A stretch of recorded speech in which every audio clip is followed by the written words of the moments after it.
اللہ تعالیٰ آسمان دنیا پر آتے ہیں اور آ کر اللہ کی طرف سے بندوں کے لیے یہ اعلان ہوتا ہے کہ مغرب کے بعد سے ہی طلوع فجر تک، صبح صادق تک اللہ کی طرف سے یہ اعلان ہوتا ہے۔ تو اس لحاظ سے شب برات کو یہ خصوصیت حاصل ہے۔ تو اللہ نے ایسی مبارک رات ہمیں عطا فرمائی ہے، تو اس میں کرنے کے کام کیا ہیں؟ کرنے کے کام کیا ہیں؟ ہمیں کیا کرنا چاہیے؟ تو اللہ کے نبی علیہ السلام نے فرمایا فَقُومُوا لَيْلَهَا، کہ رات میں عبادت کرو، رات میں عبادت کرو۔ اس کا یہ ہرگز مطلب نہیں ہے کہ پوری رات عبادت کرو، زبردستی اپنے آپ کو جگاؤ، بھلے کسی طریقے سے آپ جاگو۔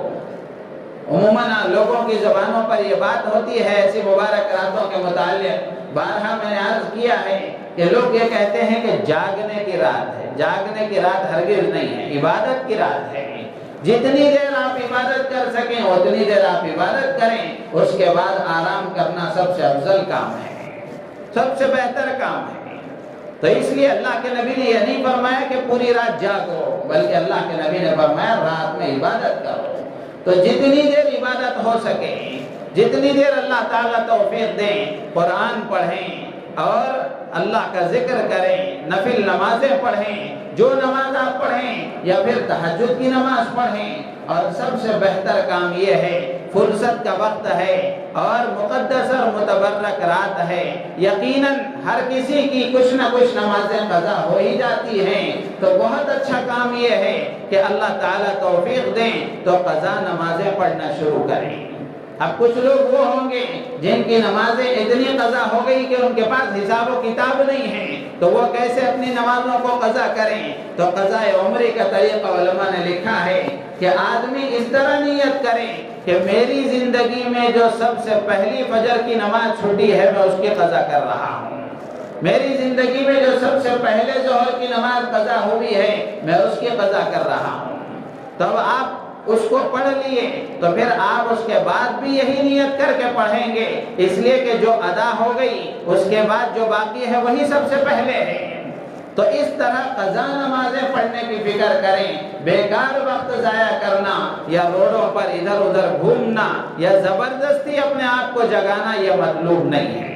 جتنی دیر عبادت ہو سکے اتنی دیر ہم عبادت کریں، اور عبادت کے معاملے میں بھی یہ ہے کہ یہ جو مقدس راتیں ہیں یہ انفرادی طور پر عبادت کرنے کی رات ہے، مسجد میں عبادت کرنے کی رات نہیں ہے، بلکہ اپنے گھر میں عبادت کریں، گھر میں عبادت کا ماحول بنائیں، گھر کے افراد بھی عبادت کریں۔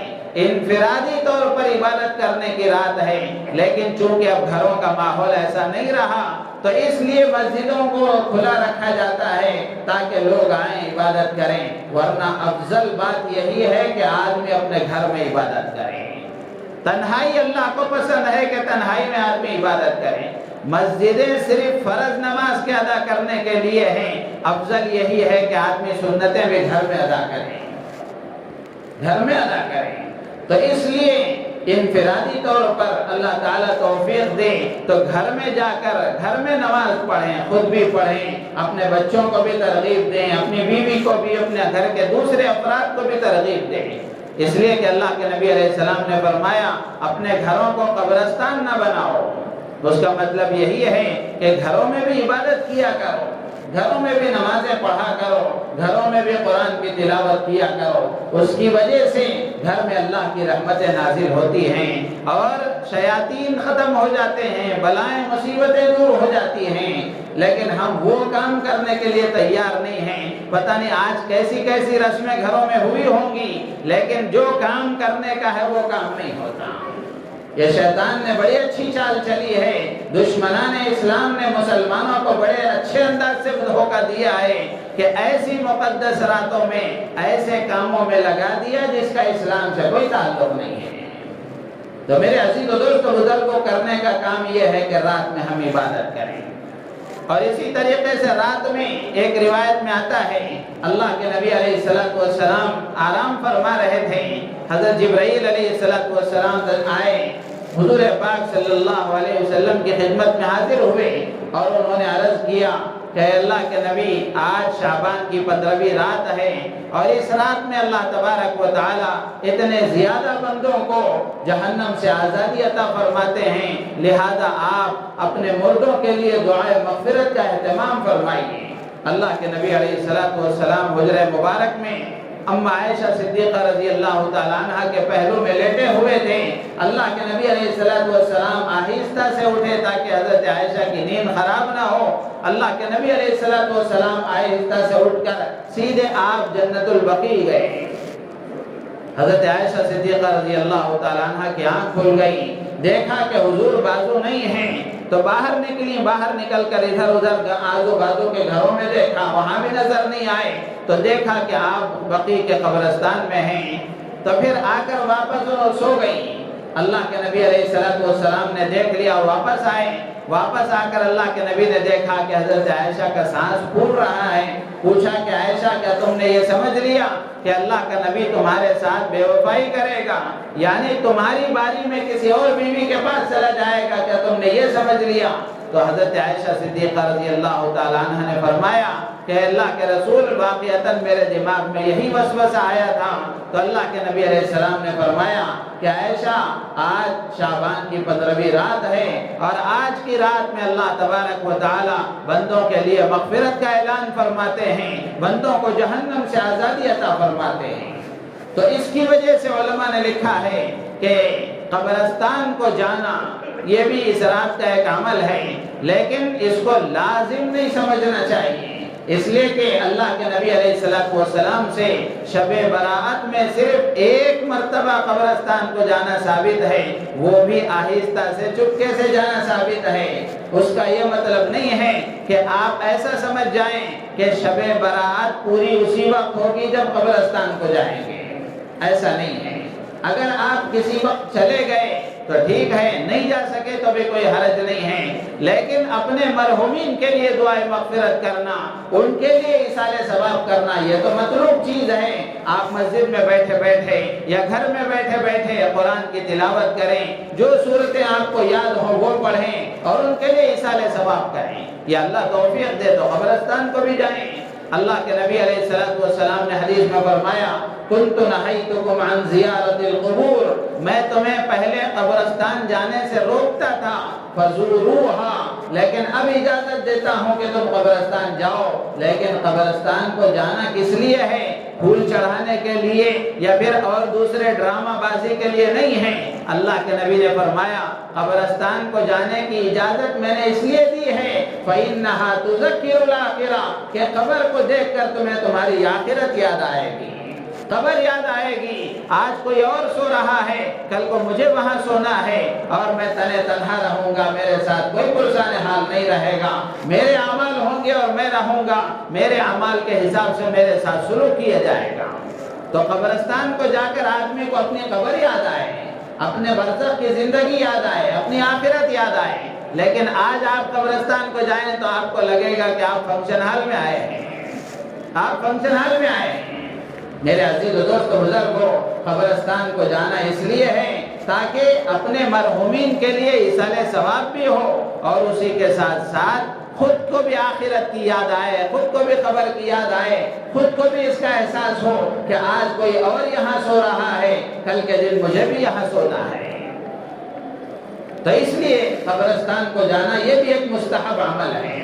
اور اسی طریقے سے اللہ کے نبی علیہ السلام نے فرمایا وَصُومُوا نَهَارَهَا، کہ دن کا روزہ رکھو، رات گزرنے کے بعد جو دن آتا ہے یعنی کل پیر کا جو دن ہے اس دن کا روزہ رکھو۔ لیکن یہ روزہ بھی نہ فرض ہے، نہ واجب ہے، نہ سنت ہے، بلکہ مستحب ہے۔ اگر کوئی آدمی رکھتا ہے تو اس کو ثواب ملتا ہے، فضیلت کی بات ہے، اور اگر کسی وجہ سے نہ رکھ پائے تو اس کے لیے کوئی گناہ نہیں ہے، کوئی حرج کی بات نہیں ہے۔ تو اس لیے اس کو لازم نہیں سمجھنا چاہیے، بلکہ ایک ثواب کا عمل سمجھ کر روزہ رکھیں گے، اللہ کا قرب نصیب ہوگا، اللہ کا تعلق نصیب ہوگا، ثواب ملے گا، اس نیت کے ساتھ روزہ رکھیں۔ اور ویسے بھی شعبان کا مبارک مہینہ ایسا مہینہ ہے کہ اللہ کے رسول علیہ السلام اس میں کثرت سے روزہ رکھا کرتے تھے، تو اس لیے اس نیت کے ساتھ اگر ہم روزہ رکھ لیں تو کوئی حرج کی بات نہیں ہے۔ لیکن یہ روزہ فرض بھی نہیں ہے، واجب بھی نہیں ہے، لیکن اس کا یہ مطلب نہیں ہے کہ یہ عمل مستحب ہے تو اس کو چھوڑ ہی دینا چاہیے۔ ہمارے استاد محترم حضرت امیر شریعت حکیم الملت مفتی اشرف علی صاحب رحمۃ اللہ علیہ فرمایا کرتے تھے کہ دین کے جو احکام ہیں ان کے الگ الگ درجے ہیں، کوئی فرض ہے، کوئی واجب ہے، کوئی سنت ہے، کوئی مستحب ہے۔ مستحب ہونے کا یا کسی عمل کے سنت ہونے کا یہ مطلب ہرگز نہیں ہے کہ اس کو مستحب سمجھ کر چھوڑ دیا جائے، اس کو سنت سمجھ کر چھوڑ دیا جائے، بلکہ حضرت یہ فرمایا کرتے تھے کہ دین کے ہر کام کو کیا جائے گا، دین کے ہر کام پر عمل کیا جائے گا، ہر حکم کو پورا کیا جائے گا، فرض کو فرض سمجھ کر، واجب کو واجب سمجھ کر، سنت کو سنت سمجھ کر، مستحب کو مستحب سمجھ کر کیا جائے گا، چھوڑا نہیں جائے گا۔ مستحب کو بتانے کا مطلب یہ ہرگز نہیں ہے کہ یہ اس کی کوئی اہمیت نہیں ہے، اس کو چھوڑ ہی دینا چاہیے، بلکہ عظیم الشان عمل ہے۔ دین کا ہر کام ضروری ہے، لیکن فرض کو فرض سمجھ کر کیا جائے، واجب کو واجب سمجھ کر کیا جائے، سنت کو سنت سمجھ کر کیا جائے، مستحب کو مستحب سمجھ کر کیا جائے۔ تو آج کے دن کرنے کا کام یہ ہے کہ رات میں عبادت کریں جتنی اللہ توفیق دے، قبرستان کو جانے کی توفیق ہو تو جائیں، لازم نہ سمجھیں، اور اسی کے ساتھ ساتھ کل کے دن کے روزہ رکھنے کا اہتمام کریں۔ اور اللہ کے نبی علیہ السلام نے ارشاد فرمایا حدیث میں کہ ایسی مقدس راتیں آتی ہیں اللہ تعالیٰ مغفرت کا اعلان فرماتے ہیں، اپنے بندوں کو معاف فرماتے ہیں اور جہنم سے آزادی عطا فرماتے ہیں۔ کیسے بنو کلب کی بکریوں کے بالوں کے بقدر اللہ تعالیٰ لوگوں کو جہنم سے آزاد کرتے ہیں، لیکن ایسی مقدس راتوں میں بھی کچھ بد نصیب اور بدقسمت ایسے ہیں جن کی ایسی مقدس راتوں میں بھی مغفرت نہیں ہوتی، جن کی طرف اللہ تعالیٰ نظر رحمت سے نہیں دیکھتے، جن کے اللہ تعالیٰ مغفرت نہیں کرتے۔ 8 افراد ایسے ہیں، 8 قسم کے لوگ ایسے ہیں، 8 گناہوں کا ارتکاب کرنے والے ایسے ہیں جن کی طرف اللہ تعالیٰ نظر رحمت سے نہیں دیکھتے، اور ایسی مقدس راتوں میں بھی وہ بخشے نہیں جاتے۔ اب آپ اندازہ لگائیں کہ ایسی مقدس راتوں میں بھی اگر آدمی کی بخشش نہ ہو تو پھر کب ہوگی؟ تو کتنا بد نصیب ہوگا وہ جو ایسی مقدس راتوں میں بھی بخشا نہ جائے۔ اللہ ہم سب کی حفاظت فرمائے۔ اللہ کے نبی علیہ السلام نے ارشاد فرمایا کہ اللہ تعالیٰ بندوں کو معاف فرماتے ہیں، مغفرت کا اعلان فرماتے ہیں، لیکن اللہ تعالیٰ شرک کرنے والے مشرک کو معاف نہیں فرماتے ہیں۔ جو آدمی شرک کرتا ہے اللہ کی ذات میں، اللہ کی صفات میں، جو شرک کرتا ہے اللہ تعالیٰ کی طرف سے یہ اعلان ہے ان اللہ لا یغفر ان یشرک بہ ویغفر ما دون ذلک لمن یشاء۔ اللہ تعالیٰ شرک کو معاف نہیں کرتے، شرک کے علاوہ جس گناہ کو چاہیں اللہ تعالیٰ معاف فرما دیتے ہیں۔ اور ایک اور جگہ اللہ تعالیٰ نے خود قرآن میں فرمایا انہ من یشرک باللہ فقد حرم اللہ علیہ الجنہ ومأواہ النار۔ اللہ نے صاف فرمایا کہ جو اللہ کے ساتھ شرک کرتا ہے اللہ نے جنت کو اس پر حرام کر دیا ہے، جہنم اس کا ٹھکانہ ہے۔ اللہ ہم سب کی حفاظت فرمائے۔ یہ ایک مستقل موضوع ہے۔ شرک، اللہ کی ذات میں شرک کا کیا مطلب ہے، اللہ کی صفات میں شرک کا کیا مطلب ہے، شرک جلی کسے کہتے ہیں، شرک خفی کسے کہتے ہیں، یہ ایک مستقل عنوان ہے۔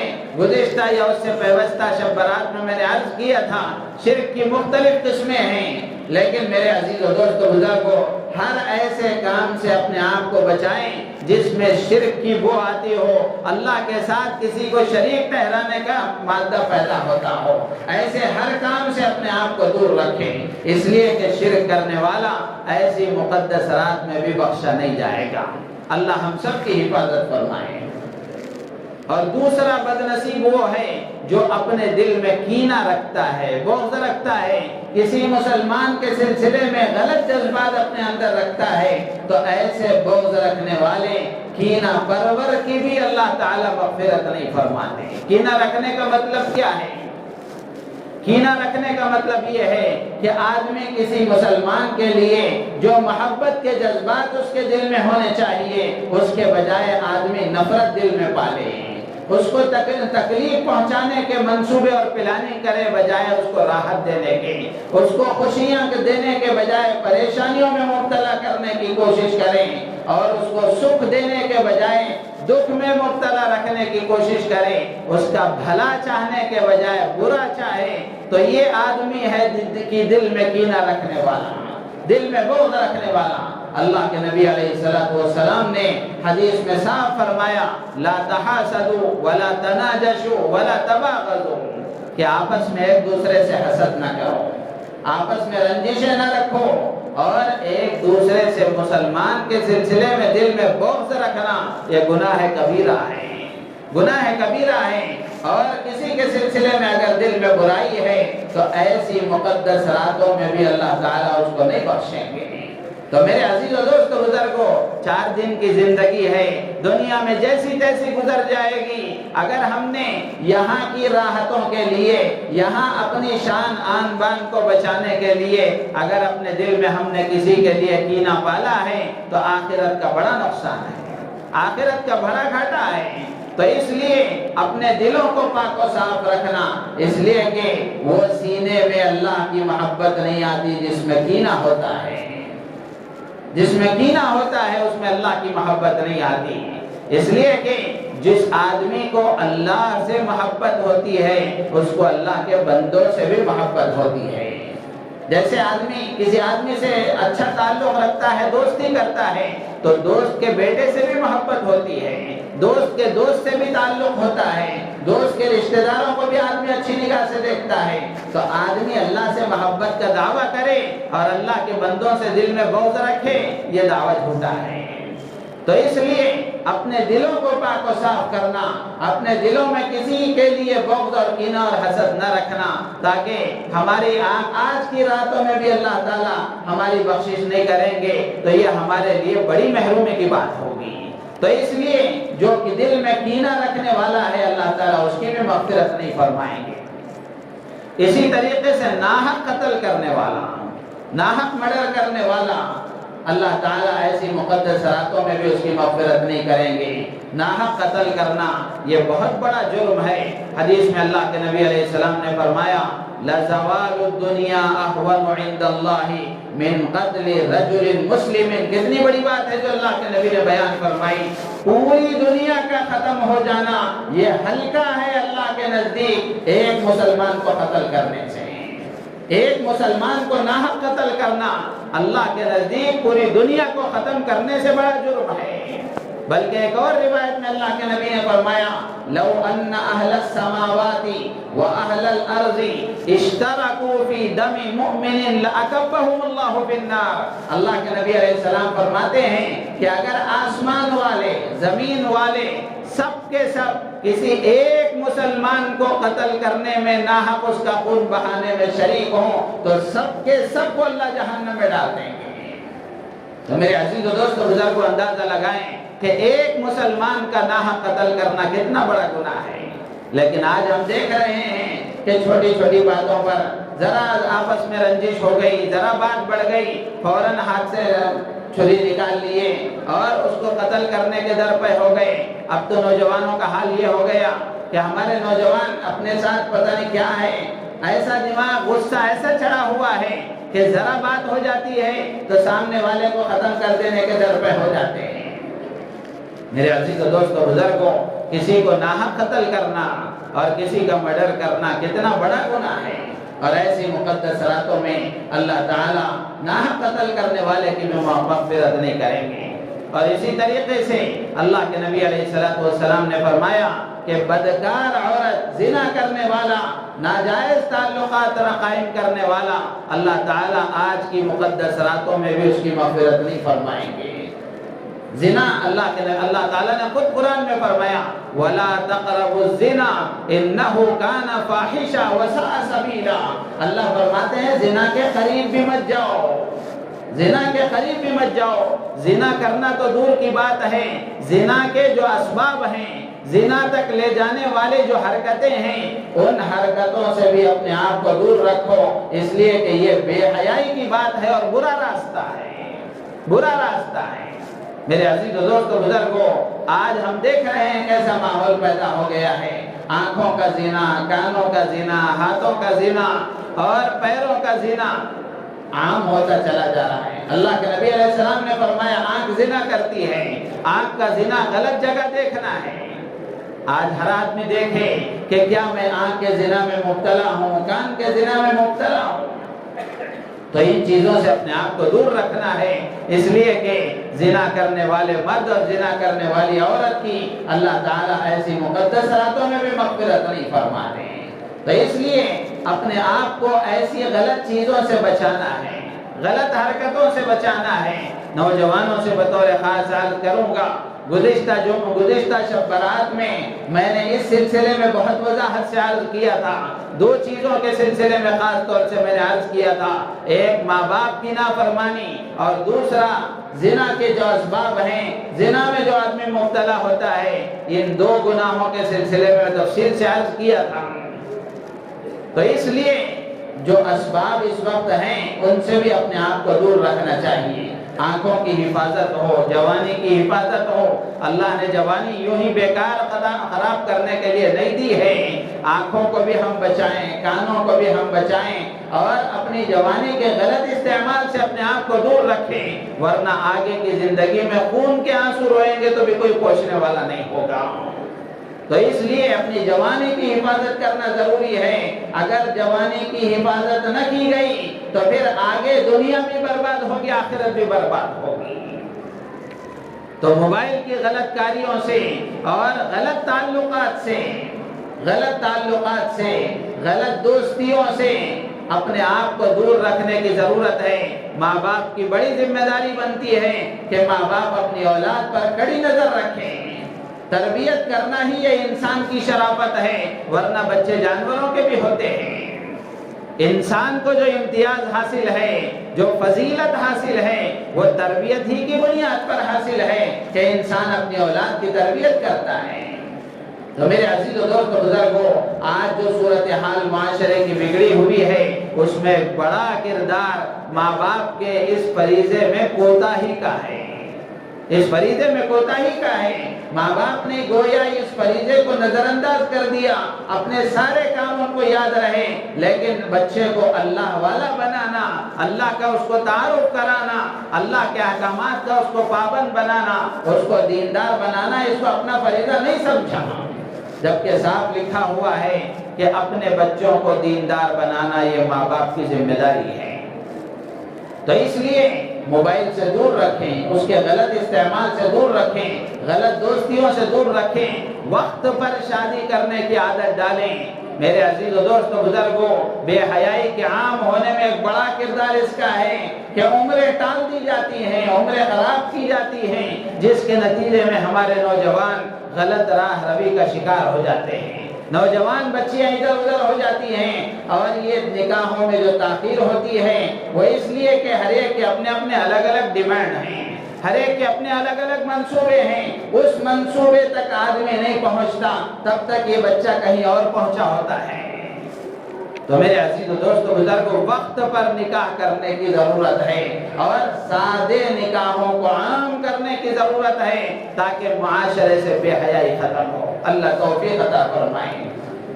حدیث میں اللہ کے نبی علیہ السلام نے فرمایا کہ ایسی مقدس راتوں میں بھی اللہ تعالیٰ بندوں کی مغفرت فرماتے ہیں، لیکن ماں باپ کے نافرمان کی مغفرت نہیں کرتے ہیں، ماں باپ کی نافرمانی کرنے والے کی مغفرت نہیں کرتے ہیں۔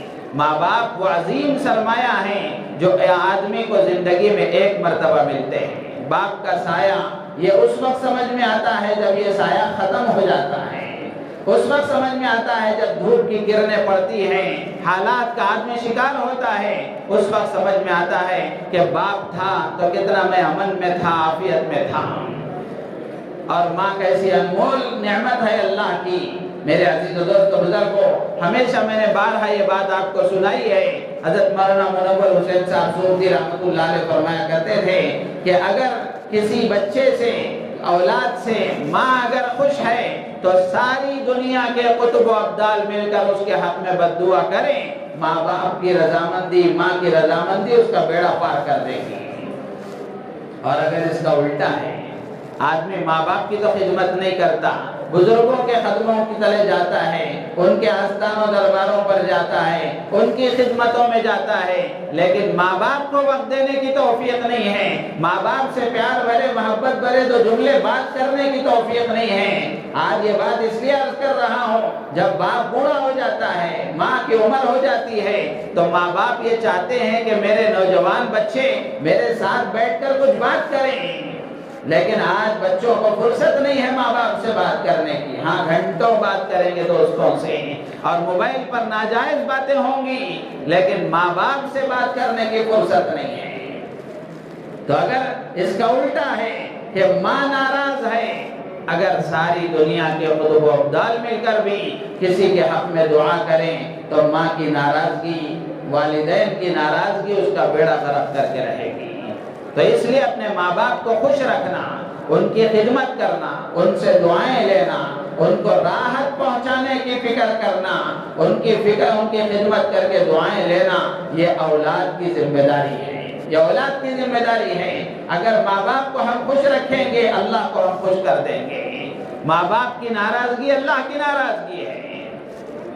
اللہ کے نبی نے فرمایا سخط الرب فی سخط الوالد، رضا الرب فی رضا الوالد، کہ باپ کی رضامندی میں اللہ کی رضامندی ہے، باپ کی ناراضگی میں اللہ کی ناراضگی ہے۔ تو اس لیے والدین کا نافرمان بھی ایسی مقدس راتوں میں بخشا نہیں جائے گا۔ اسی طرح اللہ کے نبی علیہ السلام نے فرمایا قاطع رحم، رشتے ناتوں کو توڑنے والا بھی ایسی راتوں میں بخشا نہیں جائے گا۔ صلہ رحمی، رشتے ناتوں کو جوڑنا، یہ بہت بڑا عمل ہے۔ اللہ کے نبی علیہ السلام نے فرمایا اتقوا اللہ وصلوا ارحامکم، اللہ سے ڈرو، صلہ رحمی کرو، رشتوں کو نبھاؤ، تعلقات کو برقرار رکھو۔ قرآن میں تو اللہ نے فرمایا والذین ينقضون عہد اللہ من بعد میثاقہ ویقطعون ما امر اللہ به ان یوصل ویفسدون فی الارض اولئک لهم اللعنۃ ولهم سوء الدار۔ اللہ فرماتے ہیں کہ جو صلہ رحمی نہیں کرتے، قطع رحمی کرتے ہیں، اور جن تعلقات کے جوڑنے کا اللہ نے حکم دیا ہے ان تعلقات کو توڑتے ہیں، اللہ تعالیٰ فرماتے ہیں ایسے لوگوں پر اللہ کی لعنت ہے اور آخرت میں ان کا برا حشر ہوگا۔ تو اس لیے رشتے ناتوں کو جوڑنا، صلہ رحمی کا مطلب کیا ہے کہ آدمی رشتہ داروں سے ملا جلا کرے، ان سے میل جول رکھے، سلام کلام رکھے، ان کی خیر خواہی کرے، خوشی غم کے موقع پر آدمی شریک ہو، اور اگر محتاج اور ضرورت مند ہیں، اللہ نے توفیق دی ہے تو حسب ضرورت جانی خدمت کرے، مالی خدمت کرے، خبر گیری رکھے۔ اسی لیے اللہ کے نبی علیہ السلام نے فرمایا کہ اپنے رشتہ داروں کا علم حاصل کرو، معلوم کرو کہ کون تمہارا رشتہ دار ہے، کون تمہارا رشتہ دار ہے۔ آج دنیا کمانے میں آدمی اس طرح لگا ہوا ہے یا اپنی مشغولیتوں میں اس طرح لگا ہوا ہے کہ اب کے بچے کو پتہ نہیں ہے کہ اس کے سسرالی، اس کے باپ کے رشتہ داروں میں، ددیالی رشتہ داروں میں، ننیالی رشتہ داروں میں وہ چند افراد کو جانتا ہے، آگے کے رشتہ داروں کو نہیں جانتا، اور جو قریب کے رشتہ دار ہیں ان کے پاس بھی جانے کی فرصت نہیں ہے۔ جبکہ رشتے ناتوں کو جوڑنے کا حکم دیا گیا، صلہ رحمی کا حکم دیا گیا، قطع رحمی سے بچنے کی تاکید کی گئی، قطع رحمی سے بچنے کی تاکید کی گئی۔ اور آدمی اگر رشتہ داری کو نبھاتا ہے، رشتہ داروں سے اچھے تعلقات رکھتا ہے، اللہ کے نبی علیہ السلام نے فرمایا کہ صلہ رحمی کی برکت سے اللہ تعالی خاندانوں میں محبت پیدا فرماتے ہیں، گھر کے افراد میں محبت پیدا ہوتی ہے۔ ظاہر سی بات ہے کہ آدمی اپنے سسرالی رشتہ داروں میں، اپنے دادیالی رشتہ داروں میں، ننیالی رشتہ داروں میں، اور اپنی پھوپھیوں کے پاس، خالاؤں کے پاس، ماموں کے پاس، چچاؤں کے پاس جاتا آتا رہے، ان کی خیر خبر معلوم کرتا رہے، ان کی ضرورتیں ہوں، اللہ نے توفیق دی ہے تو اس کو پورا کرتا رہے، تو ظاہر سی بات ہے محبت تو پیدا ہوگی، محبت تو پیدا ہوگی۔ تو اسی لیے اللہ کے نبی نے فرمایا کہ رشتہ داری کو نبھانا، صلہ رحمی کرنا، اس کی وجہ سے محبت پیدا ہوگی۔ اور اللہ کے نبی علیہ السلام نے فرمایا کہ اس کی وجہ سے اللہ تعالیٰ مال میں برکتیں عطا فرمائیں گے۔ ظاہر سی بات ہے آدمی جس کے پاس ملاقات کے لیے جائے گا، رشتہ داروں کے پاس آتا جاتا رہے گا تو مال خرچ کرے گا، جائے گا تو کچھ نہ کچھ ہدیے لے کر جائے گا، تو خرچ آدمی کرتا ہے، اللہ تعالیٰ اس کا بدل اس کو ضرور عطا فرماتے ہیں۔ اللہ سے لینے کا راستہ ہی یہ ہے کہ آدمی اللہ کے لیے دینے والا بنے، اللہ کے لیے دینے والا بنے۔ جو آدمی اللہ کے لیے نہیں دیتا اس کے مال میں برکت نہیں ہوتی اور وہ مال اکٹھے کسی مصیبت کا شکار ہو جاتا ہے۔ اللہ کے نبی علیہ السلام نے فرمایا کہ صبح میں ایک فرشتہ اعلان کرتا ہے کہ اے اللہ خرچ کرنے والے کو اس کا بدل عطا فرما، ہر روز اعلان ہوتا ہے۔ اور دوسرا فرشتہ اعلان کرتا ہے، دعا کرتا ہے، اے اللہ مال کو روک روک کر رکھنے والے کے مال کو ہلاک فرما۔ فرشتے کی دعا قبول نہیں ہوگی، یقیناً قبول ہوگی۔ تو اس لیے اللہ کے نبی نے فرمایا کہ رشتوں کو جوڑنا، رشتے ناتوں کو نبھانا، اس سے اللہ تعالیٰ مال میں برکتیں عطا فرمائیں گے۔ اور تیسرا فائدہ اللہ کے نبی نے بیان فرمایا کہ رشتہ داروں کے حقوق کو ادا کرنے کی وجہ سے، صلہ رحمی کی وجہ سے اللہ تعالیٰ اس کی عمر میں برکت عطا فرمائیں گے، عمر میں برکت عطا فرمائیں گے۔ اور اسی طرح ایک اور روایت میں اللہ کے نبی علیہ السلام نے فرمایا کہ صلہ رحمی کی وجہ سے اللہ تعالیٰ اسے بری موت سے بچا لیں گے، بری موت سے اللہ تعالیٰ اس کی حفاظت فرمائیں گے۔ اور ایک اور روایت میں اللہ کے نبی نے فرمایا کہ جو آدمی رشتہ ناتوں کو جوڑتا ہے، رشتہ داریوں کو نبھاتا ہے، تعلقات کو قائم رکھتا ہے، اللہ تعالیٰ اس کی دعائیں قبول فرماتے ہیں۔ تو کتنے بڑے فضائل ہیں۔ لیکن میرے عزیز و دوست و بزرگوں، ہمارا جو معاشرہ ہے اور ہمارے جو رشتہ داروں کا معاملہ ہے، ہر آدمی اپنے بارے میں سوچ کر دیکھے کہ فلاں کو فلاں سے نہیں جمتا، فلاں فلاں کو نہیں دیکھتا، فلاں فلاں سے نہیں بات کرتا، فلاں فلاں کے پاس نہیں جاتا، فلاں رہے تو میں نہیں آتا، وہ رہے تو وہ نہیں آتا۔ ایک عالم دین نے بڑی اچھی بات کہی، اللہ کی طاقت کے بعد، اللہ کی طاقت کے بعد خاندان کے افراد کا آپسی اتحاد یہ سب سے بڑی طاقت ہے۔ خاندان میں اتحاد رہے گا، خاندان والوں میں جوڑ رہے گا، تو وہ آدمی کسی بھی موڑ پر اکیلا نہیں رہے گا، کسی بھی موڑ پر وہ اپنے آپ کو تنہا نہیں محسوس کرے گا۔ بیمار ہو گیا، اخراجات لمبے ہو گئے، برداشت کرنے کی طاقت نہیں ہے، خاندان میں اگر جوڑ ہے، خاندان والوں سے تعلق ہے، آپس میں محبتیں ہیں، تو خاندان والے اس کو تنہا نہیں چھوڑیں گے، بلکہ خاندان کے افراد اس کا تعاون کریں گے اور اس کی ضروریات کو پورا کریں گے۔ اگر اس کے بجائے جو خاندانوں سے کٹتا ہے، اکیلا ہی دنیا سے چلا جاتا ہے، تو اس لیے خاندانوں میں جوڑ پیدا کرنا انتہائی ضروری ہے۔ اور رشتے ناتوں میں جو دراڑ پیدا ہوتی ہے، رشتے جو پھٹتے ہیں، اس کے بھی بہت سارے اسباب ہیں۔ یہ ایک مستقل 5-6 جمعہ عرض کرنے کا موضوع ہے، لیکن میں مختصر آپ کے سامنے عرض کر رہا ہوں کہ اس وقت میں سب سے سخت ضرورت اس بات کی ہے کہ مسلمان اپنا خاندانی نظام مضبوط کریں، خاندانی نظام مضبوط کریں، رشتے ناتوں کو جوڑنے کی کوشش کریں۔ بات بات پر رشتے ٹوٹ جاتے ہیں، بات بات پر تعلقات خراب ہو جاتے ہیں۔ کیسا نازک وقت ہے، ایسے موقع پر ہماری سب سے بڑی ذمہ داری بنتی ہے کہ ہم رشتے ناتوں کو جوڑنے والے بنیں اور رشتوں کو پھاڑ دینے والی چیزیں، ختم کر دینے والی چیزیں، علماء نے اس کی لمبی فہرست لکھی ہے، ان میں سے ایک چیز ہے بدگمانی۔ بدگمانی اگر پیدا ہو جائے تو وہیں سے رشتے ختم ہونا شروع ہو جاتے ہیں۔ شوہر کے دماغ میں بیوی کے سلسلے میں بدگمانی پیدا ہو جائے، بیوی کے ذہن میں شوہر کے سلسلے میں بدگمانی پیدا ہو جائے، اولاد کے ذہن میں ماں باپ کے لیے، ماں باپ کے سلسلے میں اولاد کے ذہن میں اگر بدگمانیاں پیدا ہو جائیں تو پھر خاندان کے خاندان تباہ ہو جاتے ہیں، رشتے آپس میں ٹوٹ جاتے ہیں۔ 2 و 3 واقعے آپ کے سامنے عرض کر کے میں اپنی بات ختم کروں گا کہ بدگمانیاں کیسی ہوتی ہیں اور اس کا انجام سوائے پچھتاوے کے کچھ نہیں ہوتا، سوائے پچھتاوے کے کچھ نہیں ہوتا۔ آپ دیکھ لیں بہت سارے لوگ آتے ہیں کہ حضرت فون پر بات کر رہا تھا، بیوی نے بات کرنے میں ذرا آگے پیچھے کیا اور بات کرنے میں ذرا تلخ لہجہ اس نے اپنایا، غصے میں آ کر میں نے 3 طلاق کہہ دیا۔ اب جوڑ کی کوئی صورت آپ پیدا کریں، کیسے پیدا کریں گے؟ کیا غصے میں یہی ایک لفظ منہ سے نکلتا ہے؟ آج کل طلاق بہت سستی ہو گئی ہے، وجہ یہی ہے کہ رشتے کی کوئی اہمیت نہیں ہے، رشتے کی کوئی اہمیت نہیں ہے۔ میرے عزیز و دوست بزرگوں، ایک واقعہ یہ ہے کہ ایک آدمی آرمی میں تھا، آرمی میں خدمت کرتا تھا، اس کی ملازمت وہاں تھی۔ اب آدمی جاتا ہے تو ایک لمبا عرصہ وہاں گزارتا ہے، جیسے سعودی وغیرہ کو یا اور دوسری جگہوں پر لوگ کمانے کے لیے 2 سال 1 سال 3 سال چلے جاتے ہیں۔ تو ایسے ہی ایک آدمی نیا دولہا 2 مہینے 3 مہینے گزارنے کے بعد وہ چلا گیا، اس کی آرمی میں ملازمت تھی، چلا گیا۔ جانے کے بعد 2 سال کے بعد وہ واپس آ رہا ہے، واپس آنے سے پہلے شیطان نے اس کا دماغ خراب کیا۔ اس کے دماغ میں یہ بات آنے لگی کہ میری 2-3 مہینے کی نئی نویلی دلہن، میں اس کو چھوڑ کر آیا ہوں، یقیناً اس نے کوئی اور تعلق قائم کر لیا ہوگا، ظاہر سی بات ہے اس کے جذبات ہوں گے، اس نے کوئی غلط رائے اختیار کر لی ہوگی۔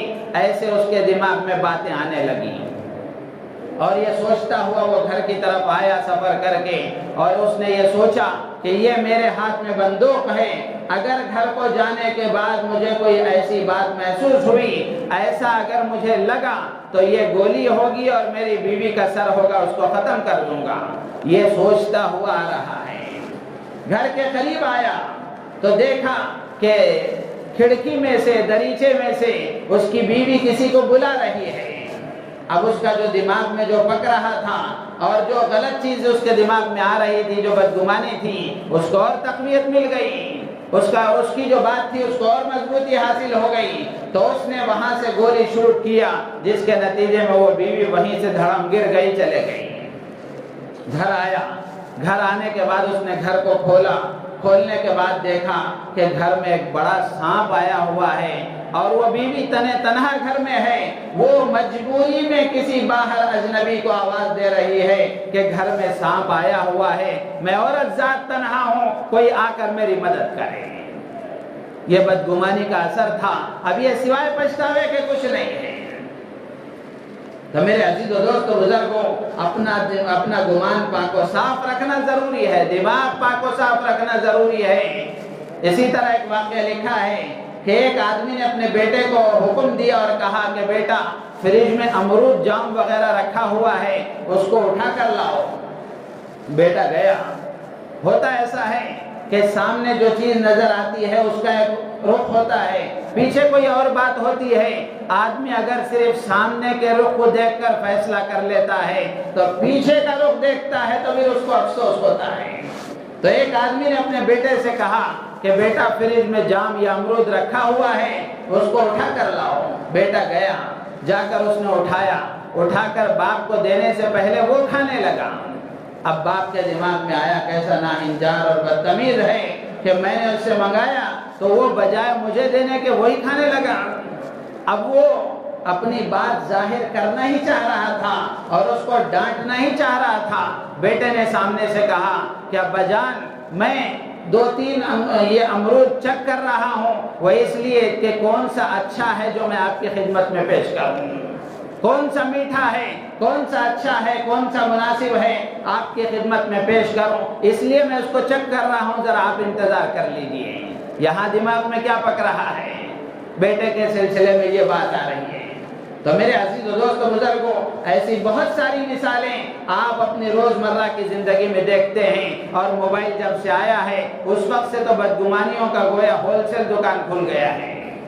تو میرے عزیز و دوست بزرگوں، بدگمانیاں یہ رشتوں کو ختم کر دیتی ہیں، رشتوں کو پھاڑ دیتی ہیں اور رشتے ناتوں کو ختم کر دیتی ہیں۔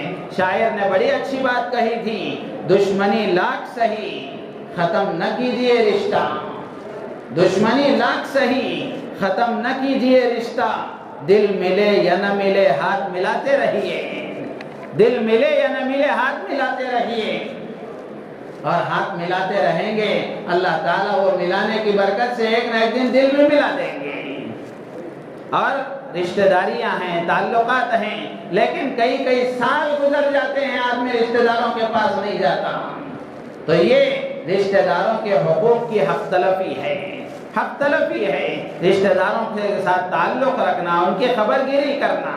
کسی شاعر نے بڑی اچھی بات کہی، رواج تو یہی ہے دنیا کا، مل جانا بچھڑ جانا، رواج تو یہی ہے دنیا کا، مل جانا بچھڑ جانا، تم سے یہ کیسا رشتہ ہے، نہ ملتے ہو نہ بچھڑتے ہو۔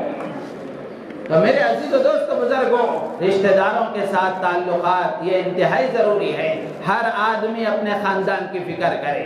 جس کو اللہ نے کچھ صاحب ثروت بنایا ہے، 4 پیسے اللہ نے اسے دیے ہیں، تو وہ دولت کے گھمنڈ اور غرور میں خاندان سے نظر نہ ہٹائے، بلکہ اس کی ذمہ داری بنتی ہے کہ وہ اپنے پورے خاندان پر نظر رکھے، اور اگر کوئی ضرورت مند نظر آئے اور کوئی محتاج اور پریشان حال نظر آئے تو فوراً اس کی پریشانیوں کو دور کرے۔ یہ اس وقت کی سب سے بڑی ضرورت ہے۔ خاندانوں کا آپس کا جوڑ، خاندانوں کے آپس کا ملاپ میل جول، یہ انتہائی ضروری ہے۔ اور ایسی مقدس راتوں میں بھی اللہ تعالیٰ رشتے ناتوں کے توڑنے والے کی مغفرت نہیں فرماتے، بلکہ اللہ کے نبی علیہ السلام نے رشتے ناتوں کو توڑنا اس کو قیامت کی علامت قرار دیا ہے۔ لا تقوم الساعة حتى يظهر خطيئة الارحام، اللہ کے نبی علیہ السلام نے فرمایا قیامت اس وقت تک قائم نہیں ہوگی جب تک کہ رشتے ناتوں کو توڑنے کا رواج نہ ہو جائے۔ آج ہم دیکھ لیں، ہر آدمی اپنے بارے میں جائزہ لے لے، اپنے خاندان اپنے اڑوس پڑوس میں جائزہ لے لے، چھوٹی چھوٹی باتوں پر رشتے ٹوٹ جاتے ہیں۔ تو میرے عزیز و دوست بزرگوں، آج کا یہ سب سے اہم پیغام ہے کہ ہر آدمی اپنے خاندان کے اندر جوڑ پیدا کرنے کی کوشش کرے۔ جوڑ پیدا ہوتا ہے اس طرح کہ آدمی اپنے آپ کے اندر تواضع پیدا کرے، اپنے آپ کو چھوٹا سمجھے۔ جہاں آدمی بڑا سمجھتا ہے اور اپنی چلانا چاہتا ہے، وہیں سب ہٹ جاتے ہیں۔ حضرت علی رضی اللہ تعالیٰ عنہ نے فرمایا متکبر کا کوئی دوست نہیں ہوتا، جو اپنے آپ کو بڑا سمجھنے والا ہوتا ہے کوئی اس کے منہ لگنا نہیں چاہتا، اس کے قریب آنا نہیں چاہتا۔ جو سب کو جوڑ کر چلتا ہے، جو بڑا ہوتا ہے، عربی کا مشہور قول ہے سید القوم خادمہم، قوم کا سردار قوم کا خادم ہوتا ہے۔ بادشاہ، یہ بادشاہ یقیناً ہے، لیکن یہ قوم کا خدمت گزار ہے۔ اللہ نے اس کو بادشاہت اس لیے دی ہے تاکہ وہ قوم کی خدمت کرے۔ تو اس لیے میرے عزیز و دوست بزرگوں، رشتے ناتوں کو توڑنے والے کی بھی آج کی رات میں مغفرت نہیں ہوتی، تو ہم میں سے ہر ایک کی ذمہ داری ہے کہ رشتوں کو جوڑنے کی ہم فکر کریں، رشتوں کو جوڑنے کی فکر کریں۔ اسی طرح ایک اور بات عرض کر کے اپنی بات ختم کروں گا۔ اللہ کے نبی علیہ السلام نے فرمایا کہ ازار، پینٹ، تہبند، لنگی وغیرہ ٹخنے سے نیچے لٹکانے والے کی اللہ تعالیٰ آج کی رات میں مغفرت نہیں کریں گے۔ اب آپ اندازہ کر کے دیکھیں کتنا بڑا گناہ ہے، گناہ کبیرہ ہے ٹخنے ڈھانگنا اور ٹخنے سے نیچے کپڑا لٹکانا، یہ گناہ کبیرہ ہے۔ کیا نوجوان بوڑھے بھی اس اسٹائل میں مبتلا ہیں؟ بوڑھے بھی یہ چاہتے ہیں کہ میں جوان نظر آؤں، اس کے لیے وہ اپنی پینٹیں اسی طرح نیچے لٹکاتے ہوئے چلتے ہیں۔ اللہ کے نبی علیہ السلام نے فرمایا کہ جو آدمی اپنا ازار اور اپنا کپڑا ٹخنے سے نیچے لٹکاتا ہے، قیامت کے دن اللہ تعالیٰ اس کو رحمت کی نظر سے نہیں دیکھیں گے۔ میرے عزیز و دوستو بزرگوں، بڑے دکھ کی بات ہے کہ مسلمانوں کا بڑا طبقہ اس میں مبتلا ہے۔ بڑا طبقہ فیشن سمجھ لیا ہے، اس کو کیا کریں گے؟ فیشن اس کو سمجھ لیا ہے تو کیا کریں گے؟ اگر ہمارے دل میں اللہ کے نبی کی محبت ہے، اللہ کے نبی کی بات کا کچھ لحاظ ہے، تو ہماری ذمہ داری ہے آج ہی سے ہم طے کریں، جو لباس پہنے ایسا لباس پہننے کی کوشش کریں جو اللہ کے نبی کو پسند ہو، اور اللہ کے نبی علیہ السلام نے جس کے بارے میں ترغیب دی ہو۔ لباس کے بارے میں بس اتنی بات ہے کہ ڈھیلا ڈھالا ہو، لباس ڈھیلا ڈھالا ہو، آپ جو بھی پہنے لباس ڈھیلا ڈھالا ہونا چاہیے۔ جب یہ اصول بیان کیا جائے تو اب آپ کی پینٹ خود بخود ہٹ جانی چاہیے۔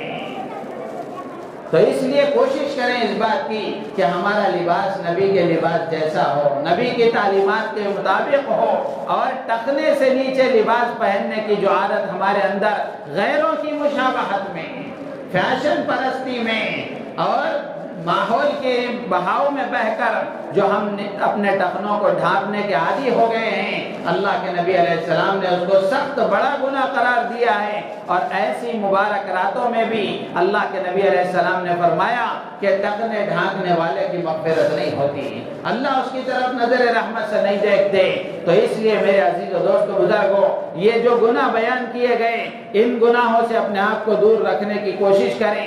نمبر وار میں اس کو گنا دیتا ہوں: شرک کرنے والا، کینہ اور بغض رکھنے والا، ناحق قتل کرنے والا، زنا کرنے والا، رشتے ناتوں کو توڑنے والا، ٹخنوں سے نیچے اپنے ازار کو لٹکانے والا، والدین کی نافرمانی کرنے والا، ایک اور بدنصیب جس کا اللہ کے نبی علیہ السلام نے تذکیرہ فرمایا کہ وہ شراب پینے والا، نشے کا عادی، اللہ تعالیٰ آج کی رات میں بھی اس کی مغفرت نہیں فرمائیں گے۔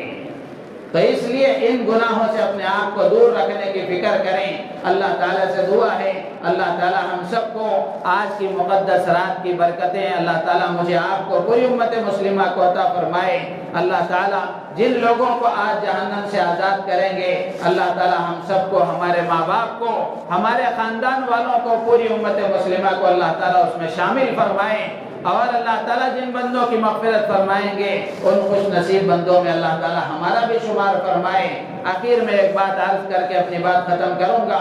جیسے نماز کے بعد بھی میں نے آپ کے سامنے اعلان کیا تھا کہ آئندہ اتوار کو ہمارے مکتب کا سالانہ جلسہ ہے، اس کا ایک لمبا خرچ ہے۔ ماشاءاللہ ہمیشہ آپ حضرات تقاضوں کو پورا کرتے ہیں، اللہ تعالیٰ نے توفیق دی ہے، مال دیا ہے، تو مال کیسی کیسی جگہوں پر خرچ ہوتا ہے یہ بھی ایک مستقل موضوع ہے۔ ہنسی آتی ہے مسلمانوں کے مال خرچ کرنے کے مواقع کو دیکھ کر کہ دنیا بھی برباد ہو رہی ہے، آخرت بھی برباد ہو رہی ہے۔ ایک مثال میں عرض کروں، آپ پیلس وغیرہ کے شادی محلوں کو چلے جائیں، وہاں شادی ہوتی ہے تو باہر استقبال کے لیے جو عورتوں کو کھڑا کیا جاتا ہے وہ کرائے پر لائی جاتی ہیں، کیا وہ بھی مال خرچ کرنے کا کوئی موقع ہے؟ اللہ کے پاس اس کا حساب ہوا تو ہم کیا حساب دیں گے؟ کیا یہ بھی کوئی خرچ کرنے کا موقع تھا؟ تو ایسی بہت ساری چیزیں ہر آدمی اپنے بارے میں دیکھے کہ میرا مال کہاں خرچ ہو رہا ہے۔ اللہ نے مال دیا ہے تو مال کے کمانے میں بھی ہم آزاد نہیں ہیں، مال کے خرچ کرنے میں بھی آزاد نہیں ہیں، بلکہ اللہ کے نبی کے تعلیمات کے پابند ہیں، اور یہ پابندی ہی ہمارے لیے عافیت ہے، قید نہیں ہے۔ یہ پابندی ہی ہمارے لیے عافیت ہے، اور یہ پابندی ہی ہمارے لیے نجات ہے۔ تو اس لیے اللہ نے جن کو مال دیا ہے وہ حضرات آگے بڑھ کر اللہ کے دین کے لیے، قرآن کی نسبت پر، اور اس وقت جو مکتب کی تعلیم ہے یہ فرض عین کی تعلیم ہے۔ پورے ملک میں ہمارے اکابر یہ بات چلا رہے ہیں اور اس کی ترغیب دے رہے ہیں کہ ہر آدمی اپنے بچے کو دینی تعلیم سے آراستہ کرے، ہر بڑا آدمی وہ خود بھی دینی تعلیم سے آراستہ ہو، اپنی نوجوان بچیوں کو دینی تعلیم سے آراستہ کریں، اپنی عورتوں کو دینی تعلیم سے آراستہ کریں، اس لیے کہ جہالت آدمی کو جہنم میں لے جاتی ہے۔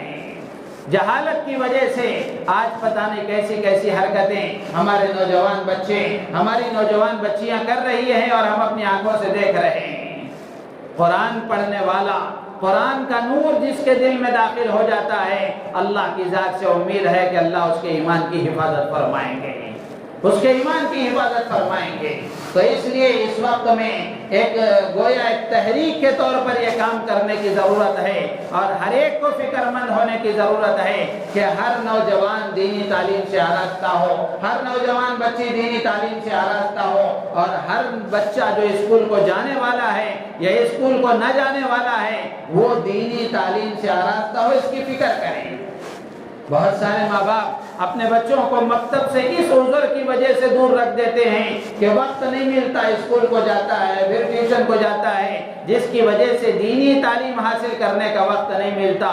تو میرے عزیز و دوست بزرگو یہ ایسا ہی ہے، وائرس تو مسلسل بھرا جا رہا ہے، اینٹی وائرس کا کوئی انتظام نہیں ہے، تو یقیناً وہ سافٹ ویئر خراب ہوئے بغیر نہیں رہے گا، وہ خراب ہو ہی جائے گا۔ تو اس لیے ضرورت ہے اس بات کی کہ آج یہ جو مکاتب ہیں یہ مکاتب اینٹی وائرس کا کام کرتے ہیں. اگر ہم اپنے بچوں کو ان مکاتب میں داخل نہیں کریں گے، دینی تعلیم سے آراستہ نہیں کریں گے، تو آنے والا جو ارتداد کا سیلاب ہے، جو ماحول ہے، جو نیو ایجوکیشن پالیسی پاس ہوئی ہے، اس میں مذہبی طور پر تو کوئی بات نہیں کہی گئی ہے، لیکن اس کو ہندوستان کے کلچر کے طور پر شرک پیش کیا گیا ہے. اور ہمارے بچے یہ پڑھیں گے، اب اسکول کو جائیں گے تو پڑھیں گے ہی، بھیجیں اسکول کو ضرور منع نہیں ہے، لیکن اس کے لیے اینٹی وائرس کا بھی انتظام کرنے کی کوشش کریں. اسی مکتب کے لیے آپ حضرات سے گزارش کی جا رہی ہے، جس کو اللہ نے جتنی طاقت دی ہے، یہ موقع ہے کہ قرآن کی نسبت پر اللہ تعالیٰ اس کے مال کو قبول کر لیں تو یہ اس کے لیے سعادت کی بات ہے. خوش نصیب ہے وہ مالدار جس کا مال اللہ دین کے تقاضوں پر قبول فرما لیتے ہیں. مساجد کے لیے، مدارس کے لیے، مکاتب کے لیے، دینی تحریکوں کے لیے جس کا مال استعمال ہو جاتا ہے، دینے والا احسان نہیں کر رہا ہے، جہاں قبول ہو رہا ہے ان کا اس پر احسان ہے. اس جذبے کے ساتھ جب آدمی مال خرچ کرے گا تو دینے کے بعد اس کے اندر غرور نہیں پیدا ہوگا. تو اس لیے میرے عزیز و دوست و بزرگوں، آپ سب حضرات سے درخواست ہے کہ اپنی اپنی استطاعت کے مطابق اس کے لیے اپنے آپ کو آگے بڑھائیں. اللہ نے جس کو جتنی استعداد دی ہے اپنے مال کو قرآن کی نسبت پر خرچ کریں. انشاءاللہ العزیز اللہ تعالی دنیا اور آخرت میں اس کا آپ کو بہترین بدلہ عطا فرمائے گا. اور یہ ہمارے لیے خوش نصیبی کی بات ہے کہ جب بھی یہ تقاضا پیش کیا جاتا ہے تو ماشاءاللہ آپ حضرات اس میں حصہ لیتے ہیں، بڑھ چڑھ کر آگے بڑھتے ہیں اور اس تقاضے کو پورا کرتے ہیں. ہماری دلی دعا ہے اللہ تعالیٰ آپ حضرات کو جزائے خیر عطا فرمائے، آپ کی تجارتوں میں خوب برکت عطا فرمائے، دنیا اور آخرت کی پریشانیوں سے اللہ نجات عطا فرمائے، اور خیر کے کاموں میں بڑھ چڑھ کر حصہ لینے کی اللہ تعالیٰ توفیق عطا فرمائے. درود شریف پڑھ لیں، دعا کر لیں.